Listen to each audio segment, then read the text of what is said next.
শুরু হলো দুদিনব্যাপী জেলাভিত্তিক বাল বৈজ্ঞানিক প্রদর্শনী। উমাকান্ত একাডেমিতে প্রদর্শনীর উদ্বোধন করেন মেয়র দীপক মজুমদার। সমাজের জন্য বিজ্ঞান ও প্রযুক্তি এই থিমকে সামনে রেখে এবারের প্রদর্শনীর আয়োজন। প্রদর্শনীতে মোট 53টি মডেল রয়েছে। সেখান থেকে 5টি মডেল রাজ্য স্তরের প্রতিযোগিতার জন্য নির্বাচিত করা হবে।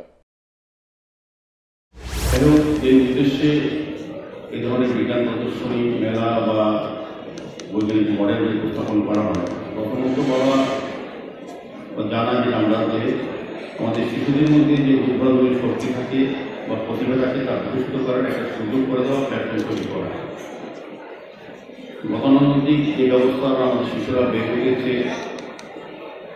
প্রতিগত বিদ্যাসনের সঙ্গে তাদের যে অন্য গুণাবলী যে থাকে, সুপ্ত যে প্রতিভাগুলি থাকে সেগুলি বিজ্ঞান ভিত্তি করা, বিজ্ঞান মনস্কভাবে তৈরি করা। কারণ বিজ্ঞানের প্রাথমিক জীবনে আমরা যখন শুরু করি, একটা শিশু যখন আমরা শুরু হয় তার জীবন যাত্রা বাড়িতে হোক বা কোনো আবাসিক বস্ত্রে হোক কিংবা কোনো পরিসরে হোক, বড় সেক্ষেত্রে বিজ্ঞানের উপর ভিত্তি করে সরকারি পরিচালনা হয়। বিজ্ঞান এবং গণিত মানে টোটালি একটা মাধ্যমে আমরা তৈরি করা।